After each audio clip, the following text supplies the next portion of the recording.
কুচবিহারের জনসভায় আমি বক্তব্য দিতে গিয়ে আমি বলে ফেলেছিলাম, সুটকাবাড়ি চেনেন তো আপনারা সবাই? চেনেন তো? সুটকাবাড়িকে বলে ফেলেছিলাম ওরা একটা মিনি বাংলাদেশ। তৃণমূল কংগ্রেস খেপে গেল, আমার বাবা, আমি তো ভয় পেয়ে গেলাম। তৃণমূল কংগ্রেস খেপে গেল, থানায় থানায় আমার নামে মামলা করলো। কিন্তু এর একটা ভালো ফল হলো, হঠাৎ করে দেখি যে এই সুটকাবাড়িতেও ভারতের জাতীয় পতাকা নিয়ে টুপি দাঁড়ি নিয়ে মিছিল করছে। দেখে ভালো লাগলো। যাই হোক, একটা কাজ তো হয়েছে, এদের হাতে ভারতীয় জাতীয় পতাকাটা ধরাতে পেরেছে। আবার হঠাৎ আমাকে একজন কুচবিহার শহরের নাগরিক বলছে যে দাদা এইটা কেমন কাজ করলেন আপনি? কি কাজ করেছি দাদা? কোনো ভুল হয়েছে?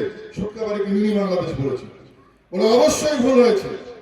যারা পাকিস্তান জিতলে পরে সারা রাত ধরে বোমাবাজি করে, আপনি পাকিস্তানের সাথে তুলনা না করে বাংলাদেশের সাথে তুলনা করবেন, ওরা মন খারাপ করবে না তো কি খুশি হবে?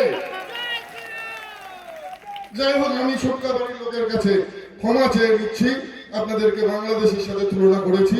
আগামীতে কখনো বক্তব্য দিতে গেলে পরে নিশ্চিতভাবে আপনারা যে দেশকে ভালোবাসেন, যে দেশের খেলোয়াড়দেরকে ভালোবাসেন, ক্রিকেট খেলা হলে পরে যে দেশের জয়ে আপনারা উল্লাসিত হন, সেই দেশের সঙ্গে তুলনা করব। চিন্তা করবেন না, দুঃখের কিছু নেই। যাই হোক, বক্তব্যকে দীর্ঘায়িত করব না, শুধু এতটুকুই বলবো, লড়াইটা খুব কঠিন। হিন্দুদের এক থাকতে হবে। এক থাকবেন তো আপনারা সবাই? সনাতনীরা একজোট হবেন তো? আমাদের মধ্যে কোনো ব্রাহ্মণ, শূদ্র, দেশি, ভাটিয়া যেন কাজ না করে। আমাদের সবার একটাই কথা, আমরা সবাই হিন্দু। হিন্দু হিন্দু হিন্দু হিন্দু হিন্দু হিন্দু হিন্দু হিন্দু হিন্দু হিন্দু বন্দে মাতরম।